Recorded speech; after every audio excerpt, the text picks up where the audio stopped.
Bien, pues de nuevo en la trubada nos volvemos a encontrar con don Javier Barraicoa, que ya es un letrado habitual en el despacho. Muy buenas tardes, Javier. Muchas gracias. Muy buenas tardes, soy el fiscal del diablo. Miedo tengo. Miedo tengo. Pues al hilo de que somos fiscales y abogados del diablo, yo creo que en la sesión de hoy, si te parece bien, podríamos tratar un poquito acerca de las distintas incidencias que podemos observar o que podemos valorar en el actual ordenamiento jurídico positivo que rige los destinos de España o de las Españas, atendiendo a varias circunstancias, ¿no? Un poco para saber tu parecer y ver en qué cosas estamos cojeando y en qué cosas estamos un poco lejos de lo que sería lo óptimo. Si te parece bien, Javier. Entonces, Sí. analizando, entrando en materia, ¿no? Analizando un poco los elementos jurídico-políticos del sistema actual que impera sobre las Españas, ¿no? Como decíamos en la última sesión. Yo la primera pregunta que me gustaría formularte es, la Constitución de 1978 es una Constitución inconstitucional. ¿Esta paradoja es cierta, no es cierta? Si es así, ¿por qué, Javier? Sí, yo creo que es muy importante, aunque parezca que estos temas son muy alejados del público, porque el público ve el día a día de la política bueno, y toca en elecciones, y ahora tocará pues esto, y ahora hay un reglamento del Parlamento, y ahora... Bueno, pero todos estos hechos del día a día están condicionados por cuestiones que ocurrieron pues hace 40 años, que es cuando se inicia la transición en España, y a partir de ese momento se constituye el régimen que llamamos del 78, por la Constitución del 78, pero hoy este régimen que es puesto en duda por mucha gente de todo el arco político prácticamente, excepto los más de centro, o centro derecha o centro izquierda, los demás partidos, este régimen falla algo. Y entonces aparece una primera paradoja que sería si la Constitución es constitucional, ¿no? ¿Y esto por qué se dice? Pues se plantea porque hay serias dudas de que todo el proceso de estándar internacional de lo que se llama un proceso constituyente, esto es, cuando un régimen se acaba por cualquier motivo, se agota, puede ser una monarquía que pase a una república, puede ser una república que pase a una monarquía, da igual, se agota, se inicia un proceso constituyente. Y hay unas condiciones internacionales acordadas de derecho internacional para que esto ocurra.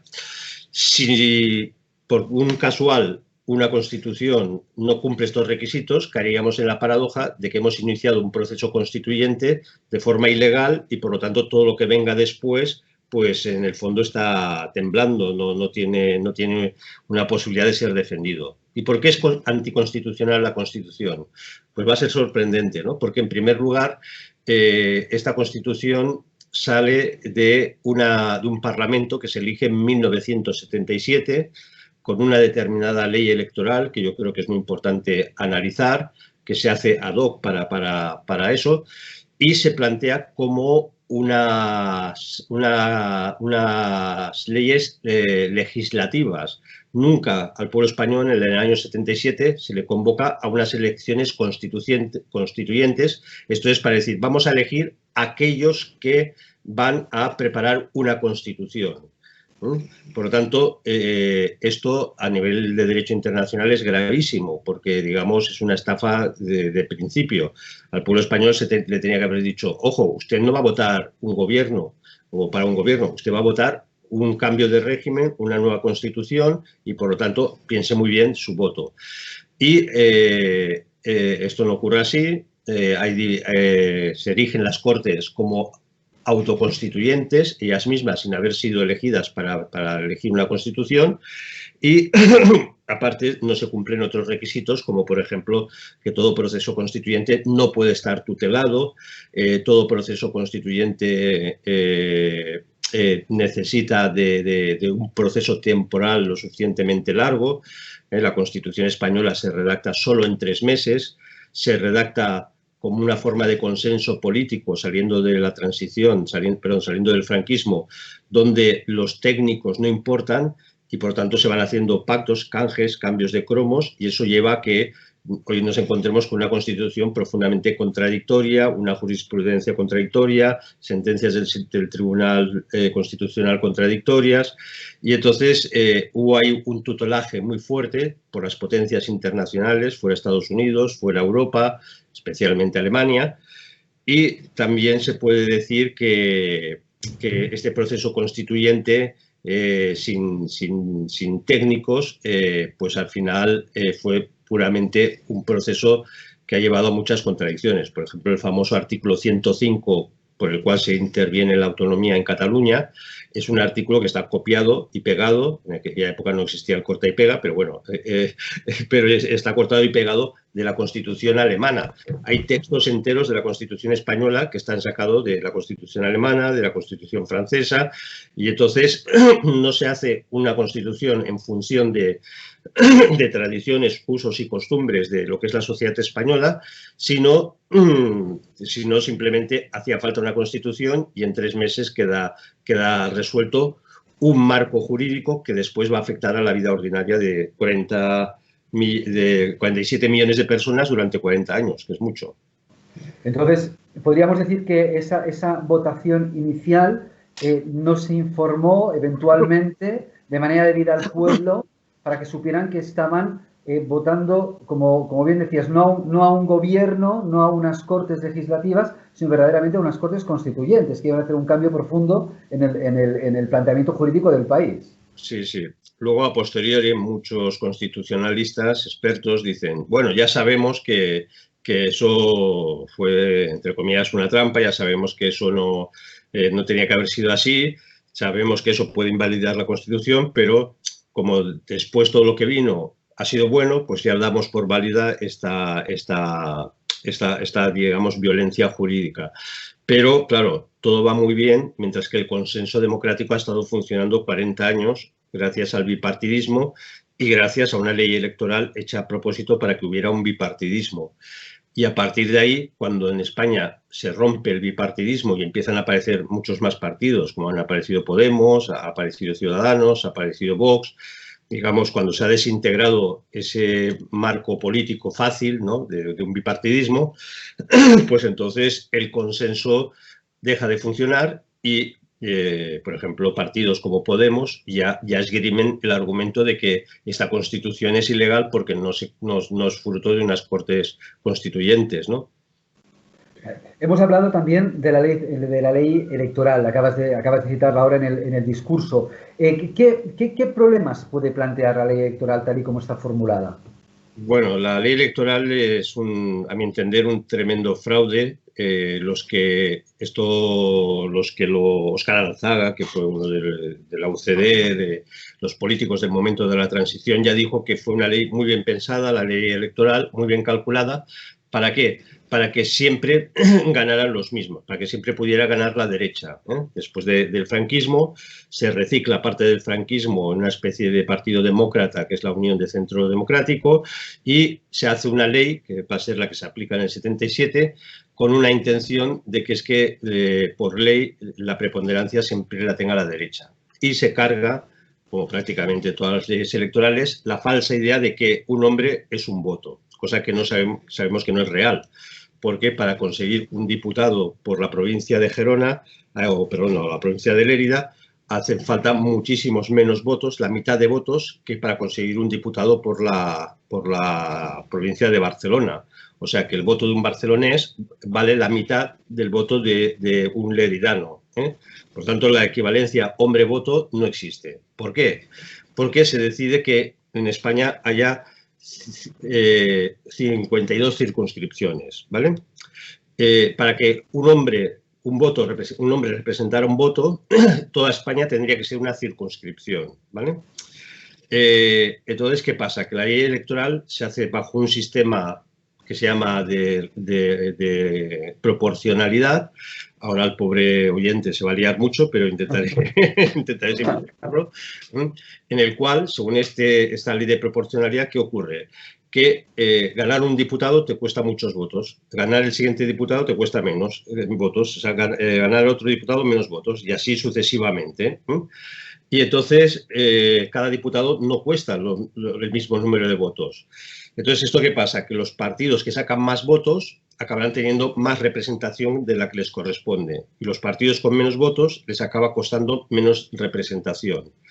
Y si ese voto se distribuye por 52 circunscripciones, 52 provincias, pues ocurría la paradoja de que a lo mejor Izquierda Unida podía llegar a sacar 2 millones de votos por toda España, pero como estaba tan distribuido ese voto, solo sacaba pues 10 diputados o 12 diputados, ¿no? En cambio, con 800.000 votos en Cataluña, pues Convergencia y Unión podía sacar 19, 20 diputados, ¿no? Porque los concentraba solo en 4 provincias. Esto es un sistema que es muy injusto. La única forma de arreglarlo sería que toda España fuera circunscripción única. Y si los nacionalistas sacan X votos, tendrán X diputados. Si los comunistas sacan X votos, tendrán X diputados. Si los de centro, y así se equilibraría. Pero para colmo, en los sistemas políticos donde se aplica esta ley electoral, como se sabe que es muy injusta para los partidos pequeños, se pone un límite para salir representado muy bajo, que es un 1% o a veces incluso 0. ¿Esto qué es? ¿Qué significa? Que un partido que sacara un 1% de votos ya podría aspirar a tener una representación, un diputado. Hoy en España, según las elecciones sean provinciales, municipales o generales, va entre 3 y un 5%. Por ejemplo, para sacar un diputado, yo necesito un 3%. Si me quedo con el 2,9% de votos, ya no saco diputado, por mucho que me haya votado 300.000 personas o 400.000 personas. Esto es tremendo. Entonces, ¿qué se hizo en España? Se hizo un sistema de proporcionalidad que beneficiaba a los grandes partidos y un listón muy alto, un 3%, para que quedaran muy pocos partidos, solo el bipartidismo.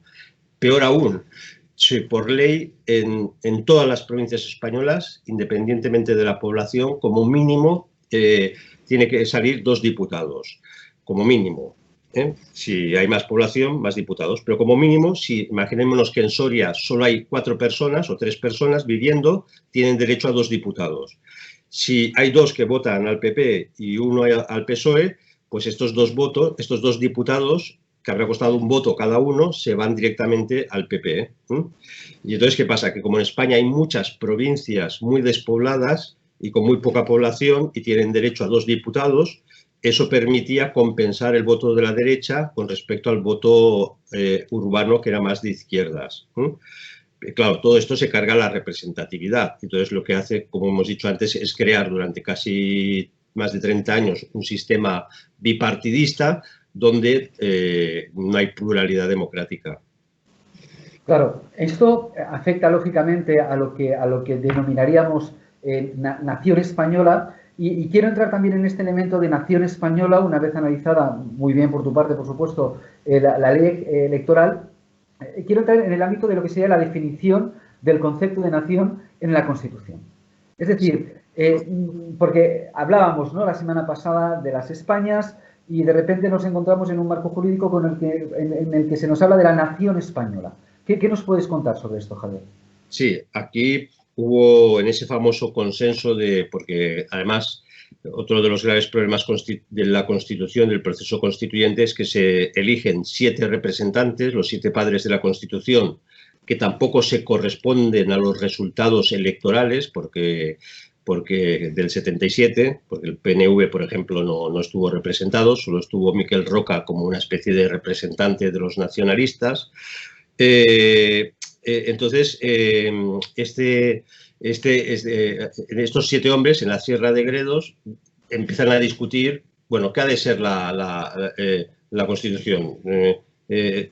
Hay una anécdota muy divertida, que cuando se hizo el texto constitucional en estos 3 meses, tiene que pasar por el Senado, y ahí uno de los senadores se dio cuenta que en ningún momento en el articulado de la Constitución española aparecía la palabra España. O sea, se hablaba de la nación, pero ni siquiera se hablaba de España. O sea, que menos mal que se dio cuenta, porque si no, igual ni siquiera podíamos referirnos a España en cuanto tal, ¿no? Bueno, entonces esto se corrigió evidentemente, y en el artículo 2 de la Constitución se habla de la nación española, que está constituida por Entonces, para reconocer la riqueza regional de España, se iba a poner constituida por regiones. Pero empezó una polémica muy sutil que apoyó la izquierda y los nacionalistas, Roca y Junyent en este caso, para que se pusiera nacionalidades y regiones. España está compuesta por nacionalidades y regiones. Y entonces aquí hay una grave, una agria disputa donde unos de los padres de la Constitución dicen, y después en el Senado también cuando se revisa, dicen no, si España está compuesta de nacionalidades y regiones, significa que una cosa son las nacionalidades y otra las regiones. Por lo tanto, las nacionalidades, hay el peligro que se considere como concepto moderno del cual deriva una serie de soberanía jurídica y, por lo tanto, en las regiones no. Con lo cual, en cierta medida, ya estaría metido el problema del nacionalismo como semilla ya en el origen de la Constitución. Unos padres de la Constitución proponían quitarlo, otros padres de la Constitución decían, no, si no hay problema, nacionalidad, y en cierta medida es verdad, es un concepto, se puede entender como un concepto meramente cultural, ¿no? Del cual no se derivan soberanía política, jurídica, por lo tanto sería sinónimo región y nacionalidades, argumentaban. Pero la realidad al final, ¿cuál fue? Que para que se aceptara, sobre todo los sectores más de derechas, los sectores que venían más del franquismo, los sectores más reaccionarios, aceptaran que en la Constitución española existiera la palabra nacionalidad, fue Landelino Lavilla, que era famoso falangista reciclado en demócrata, que convence a todo su sector, dice, no os preocupéis, esto es una palabra, un concepto cultural, no es político, y entonces, bueno, se dejaron convencer y aparece. ¿Cuál ha sido el problema? Que cuando se desarrollan los estatutos de autonomía, que me gustaría en otra sesión, si pudiera ser, hablar de este tema, cuando se desarrollan los estatutos de autonomía, empiezan los partidos nacionalistas a decir, no, en mi estatuto, en el preámbulo, queremos definirnos no como región, sino como nacionalidad. Y a partir de ese momento es cuando, con el tiempo, pueden argumentar, se ve muy bien en el último estatuto, la última reforma del Estatuto de Cataluña, con Pascual Maragall, cómo la palabra nacionalidad ya no solamente se quiere meter en el preámbulo, sino en el texto autonómico, con lo cual sería la base jurídica para defender la nación catalana como diferente de la nación española y, por lo tanto, la ruptura, ¿no? Y entonces, claro, nadie podía quejarse, la derecha se quejaba, no puede ser que la palabra nacionalidad aparezca en el Estatuto de Autonomía. Pues sí, sí puede ser porque aparece en la Constitución. No sé si me explico. Claro. Ahí se crea un lío porque ya no estamos hablando de la idea de regiones, la idea de España, la idea de subsidiariedad que hablábamos el otro día, la idea de la posibilidad de soberanías sociales, sino de una palabra que según se interprete y según qué contenido le dé un tribunal constitucional, pues puede derivar en que haya unos elementos, unos territorios que se cesionen en nombre del principio de nacionalidades, ¿no? Y esto lo han aprovechado muy bien los nacionalistas. Al hilo precisamente de regiones, nacionalidades, en la Constitución se establecen como dos vías para acceder a la autonomía. Hay una vía lenta, una vía rápida, una en la que se sumen las competencias, la máxima totalidad de competencias posibles de manera inmediata, otra de manera paulatina. ¿Qué efectos ha producido o puede producir o ha producido esta situación a nivel de asunción por parte de las comunidades autonómicas de estas competencias, en base a estas dos vías existentes? Sí, a ver, son dos articulados diferentes. Esto es una de las grandes críticas que hacen los buenos constitucionalistas a la Constitución española, es que se establecieron dos vías. Uno para las regiones históricas o las nacionalidades históricas, que se llaman, que es un concepto muy raro, porque nacionalidad histórica, ¿qué consideraban la nacionalidad histórica? Consideraban aquellas regiones que durante la Segunda República tenían estatuto de autonomía, que era Cataluña, Vascongadas y Galicia, ¿vale? Lo cual es absurdo, porque la Constitución consagra que España es un reino, pero se recurre a la legalidad de la República, que ya tenía estas tres autonomías. Y es absurdo también porque es como decir, Andalucía no es una región histórica, como si nunca hubiera tenido historia, ¿no? O Asturias no es una región histórica. Oiga, Asturias tiene más historia que todos nosotros juntos, ¿no? Bueno, entonces, claro, se hace una vía rápida para estas nacionalidades históricas que se llaman en la Constitución, pensando que el resto de España no quería el régimen autonómico no entraba en la cabeza de la mayoría de españoles, solamente en aquellos sitios donde había habido una tradición nacionalista. Y entonces la vía rápida era permitir que Cataluña, Vascongadas y Galicia tuvieran su constitución, cosa que los gallegos no querían y, por cierto, votó menos de un 40% porque los gallegos pasaban olímpicamente de una autonomía. Y entonces el gran drama es que de repente, como la ley, la Constitución permite que haya autonomías uniprovinciales, una provincia se puede constituir, pues entonces, sin que se lo esperaran, La Rioja, Cantabria, etcétera, se pidieron la vía rápida. ¿Y por qué? Muy sencillo, porque como ya el nacionalismo vasco llevaba años, décadas, pidiéndole el expansionismo, Cantabria es parte de nosotros, La Rioja es vasca, en el fondo tal, y como en Madrid nadie se movía y nadie se movía para hacer una autonomía de Castilla la Vieja o Castilla y León, etcétera, ante el pavor de que fueran absorbidos por la comunidad o la autonomía vasca, pues empezaron a pedir sus autonomías.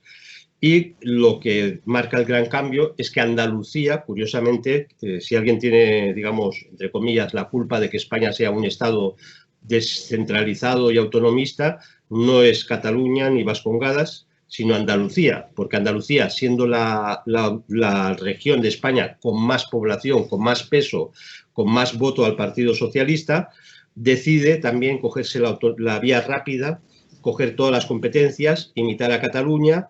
Y claro, ante esto ya hubo una avalancha. Y entonces es cuando viene la famosa frase de café para todos, ¿no? En un principio pensaban que, bueno, mantener tres autonomías, que sería relativamente barato, pero cuando de repente todas las regiones de España quieren autonomía, quieren todas las competencias, quieren todo, esto hace que el Estado implosione y que buena parte del presupuesto del Estado, actualmente un 60%, se va a las autonomías. El presupuesto del Estado se divide 30% estatal, 60% autonómico y 10% municipal. Y esto lo hablamos también el otro día, ver cómo el mundo del municipalismo queda ahogado, queda muerto, no por el Estado, sino por el incremento brutal de las autonomías. Volviendo a la cuestión representativa, a la ley electoral, al ejercicio de las funciones de diputado, de senador, hay un concepto que es el mandato imperativo que brilla por su ausencia en el modelo constitucional actual. ¿Qué es esto del mandato imperativo y cómo se ha dejado de contemplar en la Constitución? Sí, más bien aparece en sentido negativo. O sea, hay un artículo que queda ahí escondido en la Constitución, creo que es clave, es nuclear para entender el drama de la posibilidad de una democracia representativa, porque dice literalmente, queda prohibido el uso del mandato imperativo. Queda prohibido el uso del mandato imperativo. ¿Esto qué significa? Esto era una ley, una costumbre medieval, de las Cortes medievales, donde el representante, cuando iba a las Cortes, tenía que votar lo que le habían dicho los representados. Pues vota los presupuestos del rey o no los votes. Y esto era tan importante que si alguien traicionaba ese voto ya no volvía a su pueblo porque le cortaban la cabeza, o sea, lo apaleaban y lo ejecutaban, ¿no? Oye, te hemos enviado para votar esto y por lo tanto, si no lo has hecho nos has traicionado. Esto es el mandato imperativo. Yo cuando llego a las Cortes no puedo decidir lo que yo quiera como diputado y votar lo que yo quiera, no, usted tiene que decir en función de lo que lo han votado. En la modernidad sería el programa político. Mire, si el programa político dice que usted no va a poner el aborto, dice que usted tal, y después hace lo contrario o vota lo contrario, usted está traicionando el mandato imperativo. De hecho, hubo en la jurisprudencia del Tribunal Constitucional, en épocas de Felipe González, pues hubo algún socialista que estaría cabreado y al ver que no cumplían con el programa electoral, denunció ante el Tribunal Constitucional al PSOE por no cumplir con su programa electoral, ¿no? Y dice, oiga, yo le he votado para que usted aplique este programa y usted no lo está aplicando. Le voy a denunciar, ¿eh? Era como un hombre medieval que estaba exigiendo el mandato imperativo. Pues el Tribunal Constitucional establece como jurisdicción y ya hay como jurisprudencia y ya ha quedado asentado de que una vez que uno es elegido diputado, ese acta no depende de un partido, no depende del programa por el cual ha sido votado, tú formas parte de la Asamblea Nacional y a partir de ahí no estás obligado, nadie te puede obligar, porque no hay mandato imperativo, a que cumplas lo que has prometido. Con lo cual, esto es terrible porque este pobre señor, claro, se quedó a dos velas, pero todos los electores de España no tenemos ninguna garantía de votar a alguien y que esté obligado legalmente a cumplir con lo que ha prometido. Claro. Sigue, por favor. No, esta es la idea, sí. Claro, por lo tanto, si los ciudadanos y ciudadanas no tienen esa garantía, como bien dices, y por lo tanto desconocen qué es en el fondo lo que van a realizar esos eventuales representantes, claro, uno se puede plantear, pues bien, yo como ciudadano y como ciudadana voy a plantear mi propio programa electoral o voy a plantear en el Congreso de los Diputados mi propia iniciativa legislativa personal, es decir, popular. Es decir, ¿esto qué recorrido tiene una iniciativa legislativa popular? A ver, las iniciativas legislativas populares es una cosa muy bonita.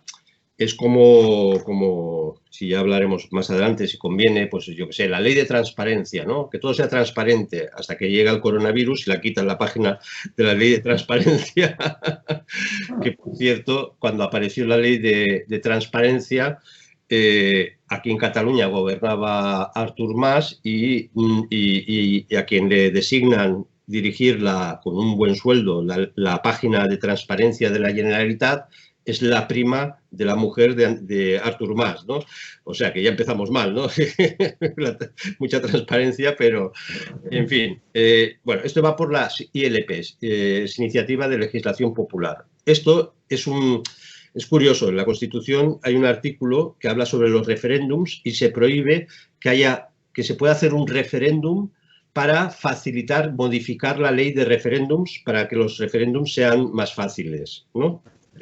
O sea que la propia Constitución se bloquea ella misma y dice, mire, vamos a hacer, y por eso ha habido muy pocos referéndums, el de la OTAN, el de entrada en Europa y para de contar. Y entonces, pero dejan la vía de la ILP. Usted reúna 500.000 firmas. Si reúnes 500.000 firmas, podrás llevar al Congreso una iniciativa de legislación popular sobre el tema que usted quiera, ¿no? Y esto parece que es muy bonito y es muy democrático, ¿no? Pero en el orden real, primero, conseguir 500.000 firmas es dificilísimo. De hecho, en cuanto entran estas 500.000 firmas en el Congreso, primero, el Congreso no está obligado a aceptar las firmas.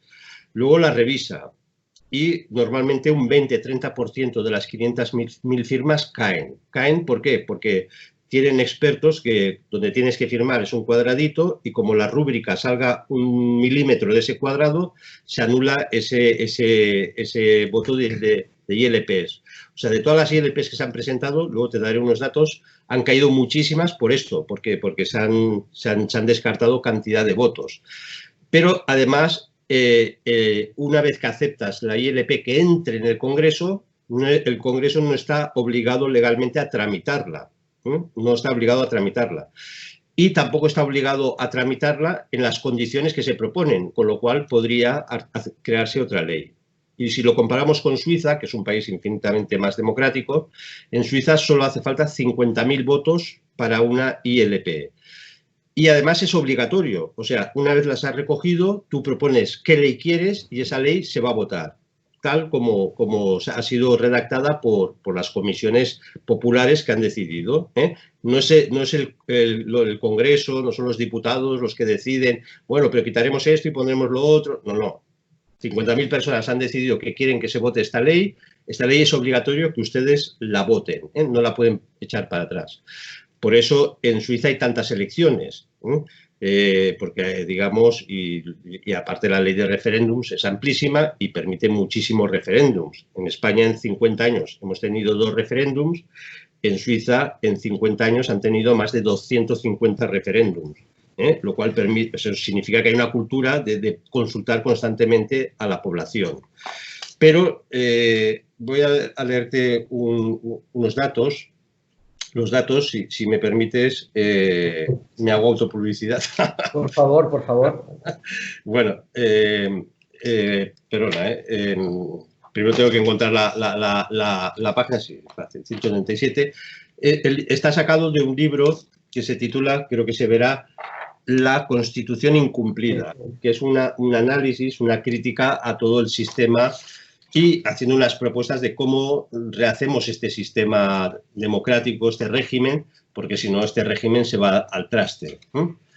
Pero fíjate los datos, contestando a tu pregunta, desde que se aprobó la ley de ILPs hace 30 años, se han presentado 89 ILPs en España, ¿vale? En el Congreso.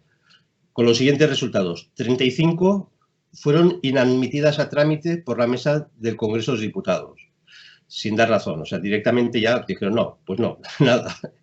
30 fueron admitidas, pero no lograron las 500 firmas pertinentes. O sea, les tumbaron, se habían presentado 500.000, les tumbaron 20.000 y fuera, y ya no fueron aceptadas.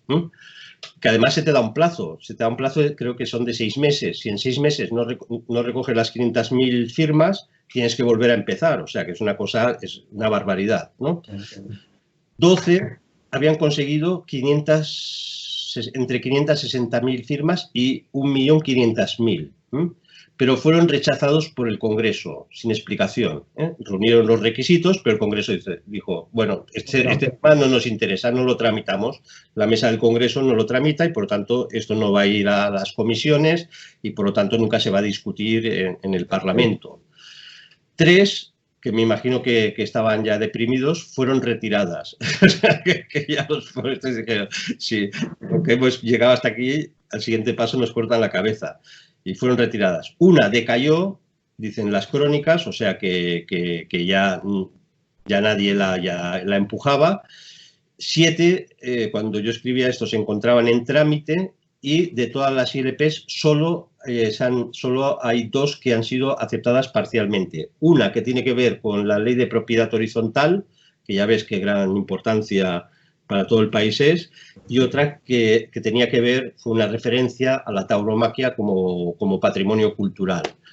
Total, que de toda esa hipotética vía alternativa a la partitocracia, a los partidos políticos, pues vemos que es una vía muerta prácticamente, ¿no? Es morir de burocracia. Y, por lo tanto, al hilo de todo esto, ¿no? Vemos que no tenemos mandato imperativo, vemos que la iniciativa legislativa popular pues, está coja, vemos que la Constitución apunta a un sistema electoral donde predomina eventualmente la partitocracia. ¿Qué es la partitocracia? Sí, a ver, la partitocracia es cuando en un sistema democrático los partidos políticos se convierten en el único mecanismo de representación política. Y esto va contra la propia Constitución, porque la Constitución, cuando habla de las formas de representación, dice se atenderá especialmente a formas de representación, entre ellas fundamentalmente a los partidos políticos. Pero no dice que los partidos políticos son la única forma de representación. Podrían ser también los sindicatos. Los sindicatos, yo no sé, podrían estar en el Senado, podrían estar representados como una parte de los diputados, unas dedicadas a partidos políticos, otros a instituciones esenciales del Estado, otros a cuerpos sociales fundamentales. Pues no, la partitocracia utiliza que esta expresión de que fundamentalmente los partidos políticos son los representantes y entonces excluyen de la representatividad en las Cortes a todo lo que no sea o vaya por camino de los partidos políticos. ¿Y esto cómo es posible que se pueda cristalizar? Pues porque cuando empieza la transición, en España no hay partidos políticos. Los partidos políticos, evidentemente, estaban prohibidos. En época de Franco había un partido único. En el 74 el PSOE cuenta con 2.200, creo que 74 diputados, hay diputados militantes. El partido más numeroso en la oposición era el Partido Comunista, con unos 15.000 militantes, pero el resto eran pequeños grupúsculos de ultraizquierda o demócratas cristianos que no pasaban de 600, 500. Unión Democrática de Cataluña en el año 75 tiene 600 pocos militantes. Y entonces, de la noche a la mañana llega la democracia y hace falta partidos, pero no hay partidos. Y los partidos que hay no tienen medios, no tienen ningún recurso económico. Y entonces lo que hace la Constitución es proteger legislativamente a los partidos políticos para ser financiados por el Estado, bajo excusa de que, como no había tradición de partidos políticos durante el franquismo, pues hay que darles un empujoncito. ¿Y este empujoncito qué significa? Que los partidos políticos dependen de los presupuestos del Estado. En otra sesión, si quieres, podré darte datos de lo que nos cuestan los partidos políticos y te puedo asegurar que se nos ponen los pelos de punta de los gastos que significan. Pero no solamente están protegidos, es como la ley DON que hemos hablado o la ley electoral. Los partidos que sacan más votos son subvencionados por los votos y los representantes que sacan. Por tanto, un partido que tenga buenos resultados cada vez será más fuerte porque tendrá más recursos del Estado. Un partido minoritario cada vez tendrá menos recursos y acabará desapareciendo y acabará extinguiéndose, que es lo que hemos visto. Y entonces es muy interesante estudiar cómo los dos grandes partidos que van a regir la transición, que es la Unión de Centro Democrático y el Partido Socialista, son partidos que nacen de la nada. UCD no existía, nadie sabía quién era. Pero la UCD, de la noche a la mañana, es un partido que aparece con implementación territorial en toda España, con dinero para tener locales en toda España, con dinero para tener liberados. ¿Y de dónde sale ese dinero? ¿De dónde salen esos cuadros? ¿De dónde salen esos militantes? Pues buena parte son de la burocracia franquista, tardofranquista, que ya ven que tienen que seguir viviendo de la política y la única forma es transformarse en demócratas, cambiarse de chaqueta. Y se sabe, se ha estudiado, y yo lo he trabajado en libros, que ese dinero, los dineros que le llegan, son buena parte de los servicios de inteligencia del Estado español, que en esos momentos hay más de 5 o 6 servicios de inteligencia operativos, que son las cloacas del Estado, son el dinero del Ministerio del Interior, que es el que monta económicamente la UCD, junto con apoyos económicos de Estados Unidos, que tiene muchísimos intereses, porque Carrero Blanco, antes de morir, tenía una política muy anti-norteamericana, no quería a los americanos en Rota,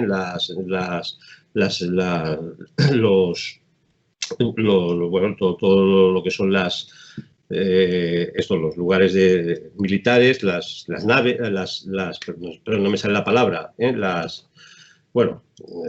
Rota, todo lo que son los lugares de abastecimiento americano en España. Y entonces Carrero Blanco, como muere y ya va a empezar la transición, pues el nuevo régimen está muy interesado, y Estados Unidos, en tener un partido que apoye las tesis atlantistas y a Estados Unidos, y entonces y no le interesa que haya un partido comunista fuerte, ¿vale? Porque en la oposición el único partido mínimamente fuerte era el comunismo. El Partido Socialista no era nada, eran la famosa foto de la paella, donde sale Alfonso Guerra y Felipe González, que eran los pocos militantes tomándose una paella. Bueno, al PSOE, ¿de dónde le viene el dinero? Le viene de las fundaciones Flick, las fundaciones alemanas Adenauer, las fundaciones socialdemócratas. ¿Por qué? Porque también, teniendo pánico a que el Partido Comunista pueda hacer una reacción popular y revolucionaria y cargarse la reciente democracia, pues llenan de dinero al Partido Socialista, y que entonces está en condiciones de ir a las primeras elecciones, no las gana, pero supera con mucho al Partido Comunista, y ahí ya empieza el bipartidismo. Otra cosa es que luego la UCD se hunde, tiene un proceso de crisis, AP, aparece Alianza Popular y luego ya el Partido Popular, donde por fin digamos, los dos, se crea el bipartidismo, se consolida el bipartidismo.